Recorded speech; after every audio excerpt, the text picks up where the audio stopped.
नमस्कार, यह है सच की पड़ताल। मैं हूं नगमा। प्रधानमंत्री नरेंद्र मोदी रूस में हैं और रूस ने अपना सर्वोच्च सम्मान उन्हें दिया है, ऑर्डर ऑफ सेंट एंड्रयू। प्रधानमंत्री के इस दौरे की बाकी तमाम उपलब्धियों के अलावा जो दो बातें बहुत महत्वपूर्ण हैं वो ये कि उन्होंने बहुत साफ शब्दों में कहा कि आतंकवाद के किसी भी रूप को कबूल नहीं किया जा सकता। ये बहुत साफ है कि इशारा रूस के दोस्त चीन और चीन के दोस्त पाकिस्तान की हरकतों की तरफ भी है। पिछले 40-50 साल से भारत आतंकवाद को झेल रहा है। आतंकवाद कितना भयानक होता है, कितना घिनौना होता है,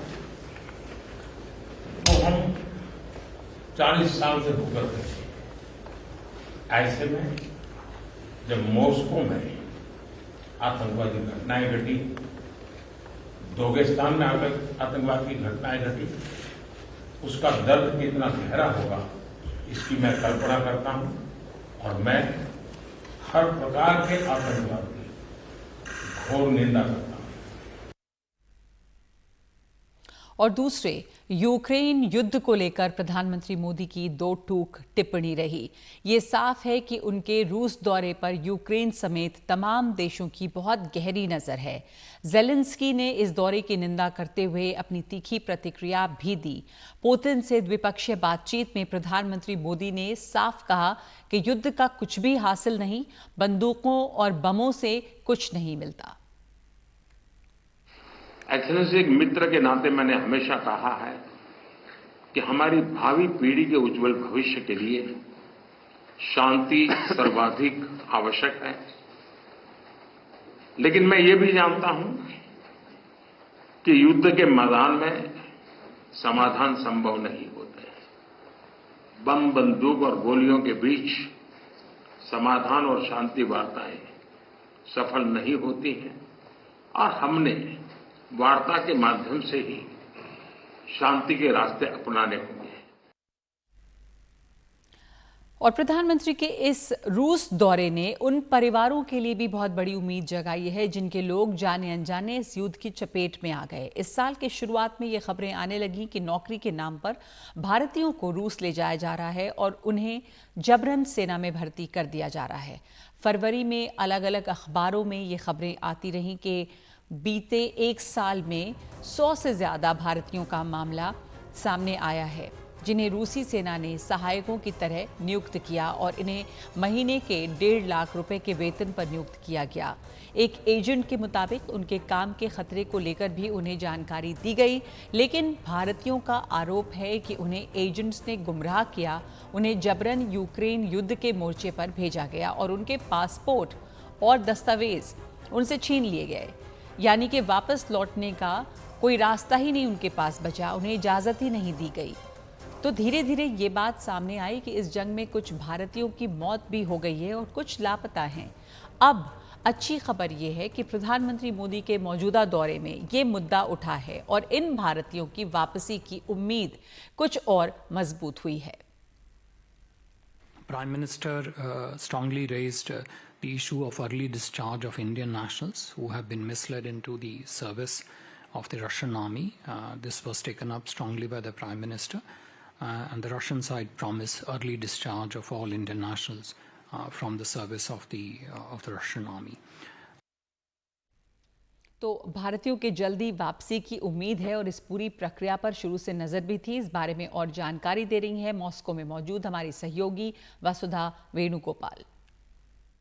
बहुत दिनों से भारत जो है रूस के सामने एक स्पेसिफिक मुद्दा रख रहा था और बहुत ज़्यादा एम्फसाइज़ कर रहा था कि इसकी जांच हो या तो फिर इसका सोल्यूशन बहुत जल्दी किया जाए। और ये मुद्दा सेफ्टी ऑफ इंडियंस के बारे में है। ये वो भारतीय हैं जिनका जो है रूस की आर्मी में रिक्रूटमेंट धोखे से हुआ था या तो फिर उनको मिसलीड करके किया गया था। ये ऐसे इंडियंस हैं जिनको बताया गया था कि वो रशियन मिलिट्री में सपोर्ट रोल्स में रिक्रूट हो रहे हैं, लेकिन वो एक्चुअली कॉन्फ्लिक्ट जोन में पहुँच गए थे। ऐसे कई युवाएँ युवाएं हैं और उसमें से 4 जो हैं उनकी अनफॉर्चुनेटली मृत्यु हो गई है। 10 ऐसे यूथ हैं जो वापस आ चुके हैं इंडिया में, लेकिन इसके अलावा भी 50 ऐसे यूथ हो सकते हैं जो अभी भी फंसे हुए हैं, ट्रैप्ड हैं इस नेटवर्क में, रशियन मिलिट्री में, और वो यूक्रेन के खिलाफ जो है वॉर फ्रंट में फाइट कर रहे हैं। भारतीय प्रधानमंत्री नरेंद्र मोदी ने कल मुलाकात की प्रेसिडेंट पुतिन के साथ। ये उनके ऑफिशियल रेसिडेंस में अनऑफिशियल मीटिंग थी प्राइवेट डिनर के दौरान, जिसमें ये बात जो है प्रधानमंत्री ने बहुत फोर्सबली उठाई है, और ये हाई लेवल डेलीगेशंस भी ये बात लगातार उठा रहे हैं। उनका मानना ये है कि काफ़ी जो है मिसलीडिंग करके जो है यूथ को रिक्रूट किया जा रहा है। उसके साथ साथ जो है भारत में इस नेक्सस पे सीबीआई जांच भी हो रही है। अब रूस का कहना ये है कि उसने डिसीजन ले लिया है, और भारत के प्रधानमंत्री नरेंद्र मोदी के बात करने के बाद इस पे जो है रूस बहुत ही ज़्यादा एक्सपेडिशन करेगा और अर्ली रिलीज पे काम करेगा इन भारतीयों के। वसुधा वेणुगोपाल मॉस्को में मौजूद हैं और हमें जानकारी दे रही थी कि इस बारे में लगातार बात हो रही थी। स्पेसिफिक मुद्दे को भारत ने आगे रखा था कि वो लोग जो भारतीय वहाँ पर फंसे हुए हैं उनकी जल्दी वापसी की जाए। भारतीय लोगों की उम्मीद जगी है। प्रधानमंत्री मोदी वहाँ पर भारतीय लोगों से मिले हैं जो वहाँ पर भारत के लोग रूस में रह रहे हैं, लेकिन वो लोग जो अनजाने में युद्ध के मोर्चे पर भेज दिए गए और जिनका कुछ पता नहीं चल रहा है, इस मुद्दे को भी उठाया गया है। और अब इसके बाद ये उम्मीद है कि शायद उन लोगों की जल्दी वापसी हो सके। रूसी सेना में फंसे हुए भारतीयों की जल्दी वापसी का भरोसा दिया है रूसी राष्ट्रपति ने। तो इस मुलाकात में प्रधानमंत्री मोदी ने इस मुद्दे को उठाया है और हम बात करने की कोशिश करेंगे कुछ ऐसे ही लोगों से जिनके परिजन रूस में हैं। किसी के भाई वहाँ पर फंसे हुए हैं, उनका पता नहीं चल रहा है, किसी का बेटा है। तो इस तरह से यहाँ पर कई फैमिली हैं जो इससे सीधी तौर पे प्रभावित हैं। रूस और यूक्रेन की युद्ध बहुत दूर हमसे रही ऐसे, लेकिन इस युद्ध के मोर्चे में कुछ भारतीय भी हैं और ये अपनी मर्जी से वहाँ नहीं गए। उनका कहना है कि कुछ एजेंट्स उन्हें लेकर गए धोखे में कि वहाँ पर नौकरी पर ले जा रहे हैं या नौकरी मिलेगी उन्हें, लेकिन उन्हें भुलावे में बहकावे में लाकर इन्होंने युद्ध के मोर्चे पर भेज दिया है। आपको बता दें कि प्रधानमंत्री का जो ये रूस दौरा है वो बहुत महत्वपूर्ण इस लिहाज से है कि इस समय रूस काफ़ी अलग थलग पड़ा हुआ है। पश्चिमी देशों ने इसके ऊपर कई प्रतिबंध भी लगाए हैं। ऐसे में प्रधानमंत्री जब वहाँ पर जाते हैं तो तमाम देशों की निगाहें इस पर भी थी कि वो वहाँ पर जाकर क्या बातें करेंगे। तो उन्होंने आतंकवाद के मुद्दे पर भी साफ बात की। उन्होंने रूस यूक्रेन युद्ध के बारे में भी बात की कि युद्ध जो है या बम और गोला बारूद जो है वो किसी भी युद्ध का समाधान नहीं हो सकता है। उन्होंने वहाँ पर सर्वोच्च सम्मान से भी सम्मानित किया गया है। अब हमारे साथ जुड़ रहे हैं 2 ऐसे लोग जिनके परिजन रूस में हैं। इनमें एक अजय हैं, उनके भाई रवि का पता नहीं चल रहा, और जयवीर हैं जिनके भाई बलदेव भी रूस में फंसे हुए हैं। तो हमारे साथ ये 2 लोग जुड़ गए हैं, अजय और जयवीर।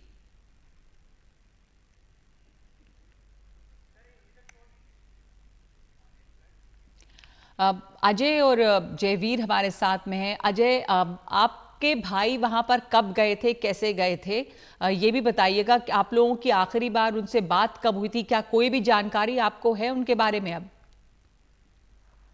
मैं जयवीर बोल रहा हूँ। मेरा भाई बलदेव यहाँ से 10 फरवरी को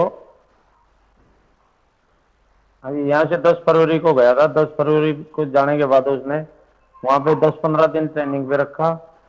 उसके बाद उन्होंने वार में आगे फ्रंट लाइन पर भेज दिया। उसके बाद उससे 15-20 दिन कोई बात नहीं हो पाई। अब 4-5 दिन के बाद 1-2 रोज बात होती है। तो वो कहाँ हैं, ठीक हैं, क्या युद्ध के मोर्चे पर हैं? कुछ जानकारी मिली आपको? इतनी ज्यादा जानकारी तो नहीं है जी, बाकी 1-2 बार बात होती है। 4-5 दिन उनको आगे ले जाया जाता है, 1-2 रोज फिर पीछे रखा जाता है उनको। अच्छा, और आपके बारे में क्या, आपके भाई के बारे में क्या पता चला है जयवीर? वो कब गए थे, क्या उनको जानकारी थी जाने के समय कि वो किस काम के लिए जा रहे हैं?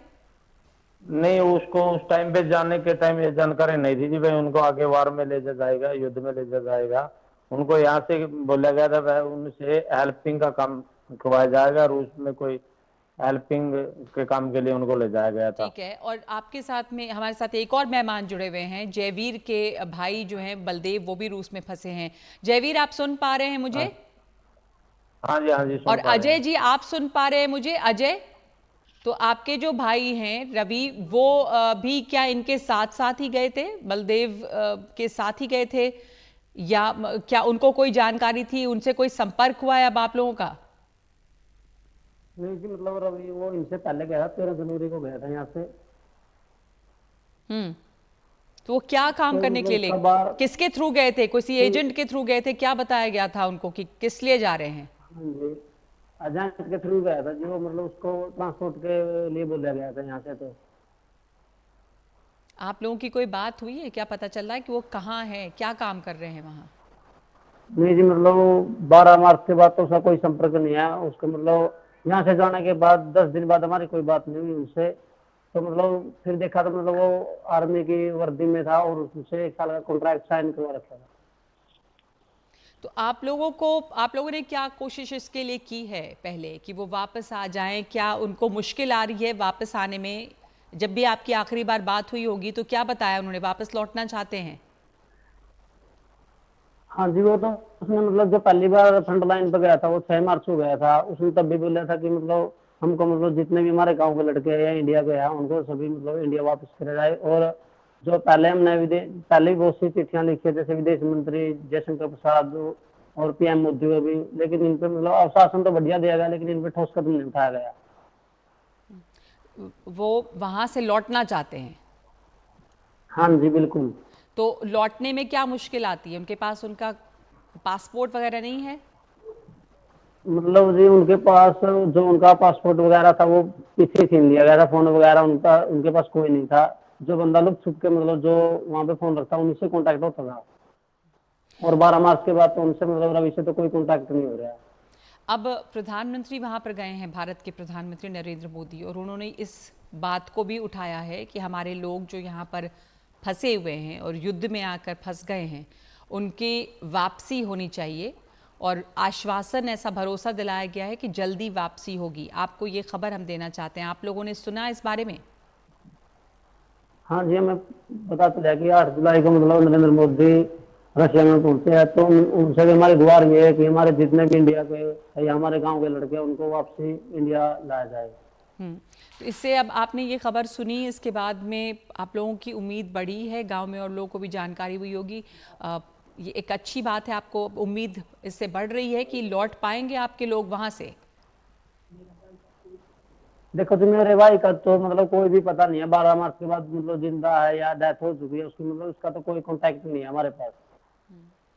आपके अपने जहाँ के आप हैं वहां से कितने लोग गए हैं? मतलब हमारे गांव से तो 6 लड़के गए हैं जी। 6 लड़के गए हैं और किसी का कुछ अभी पता नहीं है। चलिए, धन्यवाद हमसे बात करने के लिए। ये बात प्रधानमंत्री ने वहाँ पे उठाई है रूस के राष्ट्रपति से मुलाकात में, और उसके बाद ये आश्वासन मिला है कि जो भारतीय वहाँ पर हैं, जिनको किसी युद्ध के मोर्चे पे भेजा गया है, यूक्रेन के साथ जो युद्ध चल रहा है, तो अब कोशिश की जाएगी कि इसमें तेज़ी लाई जाए इस प्रक्रिया में, और उन भारतीयों को वहाँ से निकाला जाए, क्योंकि कई ऐसे हैं जिनको किसी तरह से धोखे में और भुलावे में वहाँ पर ले जाया गया किसी और काम के लिए, और उनका कहना है कि जो एजेंट्स उन्हें लेके गए उन्होंने धोखा दिया, और बाद में उनकी जानकारी के बगैर उन्हें युद्ध के मोर्चे पर, यूक्रेन से जो युद्ध चल रहा है उस युद्ध के मोर्चे पर भेज दिया। उनके कागजात, उनके पासपोर्ट उनसे ले लिए गए, इसलिए उनके पास वापसी का कोई रास्ता नहीं है, तो वो वहाँ पर पूरी तरह से फंसे हुए हैं। अब जब प्रधानमंत्री की बातचीत हुई है, भारत इस मांग को बार बार उठा रहा था, इसकी पे प्रक्रिया चल रही है, और अब इस बातचीत के बाद ये उम्मीद है कि ये लोग जो गए हुए हैं, बताया जा रहा है कि अभी भी करीब 50 लोग हैं जो वहाँ पर हैं, जैसे इस गांव से ही 6 लोग हैं, तो उनकी वापसी जो है वो अब शायद जल्दी हो सकती है। तो ये एक बहुत महत्वपूर्ण मुद्दा रहा भारत के लिए, जो इस दौरे में इस पर भी बातचीत हुई है। तो सच की पड़ताल में इस वक्त एक ब्रेक ले रहे हैं हम।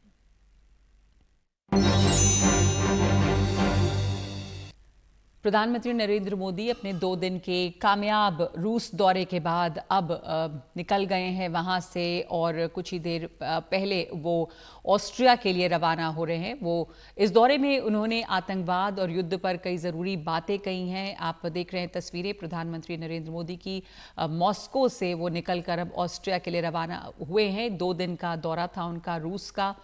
अब और ऑस्ट्रिया में जो वो जा रहे हैं, ऐसा भी दशकों बात हो रहा है कि कोई भारतीय प्रधानमंत्री ऑस्ट्रिया का दौरा कर रहे हैं। हालांकि आने वाले दिनों में ये पता चलेगा कि इस यात्रा के असली मायने क्या रहे, इसका क्या हासिल रहा। लेकिन अब प्रधानमंत्री ऑस्ट्रिया के लिए रवाना हो चुके हैं। इंदिरा गांधी के बाद वो ऑस्ट्रिया जाने वाले पहले भारतीय प्रधानमंत्री हैं। करीब 4 दशक के बाद हमारे साथ जुड़े हैं मेरे सहयोगी उमा शंकर सिंह। उमा, अब दोनों लीडर्स के जॉइंट स्टेटमेंट भी आ गए हैं। रूस के दौरे को काफ़ी कामयाब माना जा रहा है और उसके बाद ऑस्ट्रिया में भी क्या कार्यक्रम प्रधानमंत्री मोदी का है? जी देखिए, सही कहा आपने। जो रूस का 2 दिनों का दौरा था प्रधानमंत्री मोदी का, वो कंक्लूड हो चुका है और उससे पहले विदेश सचिव विनय क्वात्रा ने जो ब्रीफिंग की उसमें उन्होंने तमाम बातों को रेखांकित किया कि किस तरीके से $100 बिलियन व्यापार का लक्ष्य रखा गया। अभी $65 बिलियन का व्यापार है, यानी कि $35 बिलियन जो है वो बढ़ाने का लक्ष्य रखा गया है। और जहाँ तक व्यापार संतुलन की बात है तो इस दिशा में भी बात आगे बढ़ेगी, लेकिन व्यापार का जो बास्केट है उसको बड़ा करने की जो बात है उस पर खासा जोर दिया गया। इसके अलावा जिस तरीके से यूक्रेन रूस युद्ध को लेकर प्रधानमंत्री ने 2 टूक लहजे में कहा कि जो युद्ध के मैदान से कोई समाधान नहीं निकल सकता, ये भी अपने आप में उसी तरह का बयान है जैसे 2022 में उन्होंने समरकंद में राष्ट्रपति पुतिन को कहा था कि युद्ध का काल नहीं है। तो जो निवेश का, व्यापार का, जो आर्थिक सहयोग का या सैन्य उपकरणों की जो उत्पादन है या फिर उसका जो सप्लाई है उसको लेकर तमाम बातें हुई। और अब जब ऑस्ट्रिया जा रहे हैं तो निगाह इस बात पर है कि जब 41 साल बाद भारत के कोई प्रधानमंत्री ऑस्ट्रिया जा रहे हैं तो वहाँ पर क्या है। सबसे बड़ी बात तो वहाँ पे जो भारतीय समुदाय के लोग हैं उनमें खासा उत्साह है कि 4 दशक के बाद कोई प्रधानमंत्री जो है वो ऑस्ट्रिया आ रहा है और वहाँ पर भी भारतीय समुदाय को प्रधानमंत्री संबोधित करेंगे। और साथ ही साथ जैसा कि पहले ब्रीफ दिया गया है, निवेश को लेकर वहाँ पर बात होगी, इसके अलावा इनोवेशन को लेकर बात होगी, जो टेक्नोलॉजी है उसको लेकर बातचीत होगी। तो एक नए सिरे से द्विपक्षीय रिश्तों को जो परिभाषित करने की जो कोशिश है वो ऑस्ट्रिया के इस दौरे में होगी। और ख़ासतौर पे प्रधानमंत्री को वहाँ पर भी एक सम्मान से सम्मानित किया जाएगा, इस बात की जानकारी मिली है। तो अब कल का जो दिन है ऑस्ट्रिया में बीतेगा प्रधानमंत्री का, और वहाँ किस तरह के आउटकम निकल कर आते हैं उसके लिए हमें थोड़ा इंतज़ार करना पड़ेगा। बिल्कुल, रूस का दौरा उनका कामयाब रहा है और सबसे महत्वपूर्ण ये कि वहाँ पर उन्होंने कई अहम मुद्दे जो उठाए, उसमें आतंकवाद का मुद्दा था, दुनिया में युद्ध का मुद्दा था, रूस यूक्रेन का। धन्यवाद आपका उमा। अब एक महत्वपूर्ण बात ये भी थी कि जो भारतीय वहाँ पर हैं युद्ध के मोर्चे पर, उनको वापस लाना ये एक बड़ी समस्या भारत के सामने रही थी और उसको भी प्रधानमंत्री ने काफ़ी वहाँ पर उस बात पर भी जोर दिया है। उसके बाद आश्वासन मिला है कि ये जल्दी ही लौट कर आएंगे।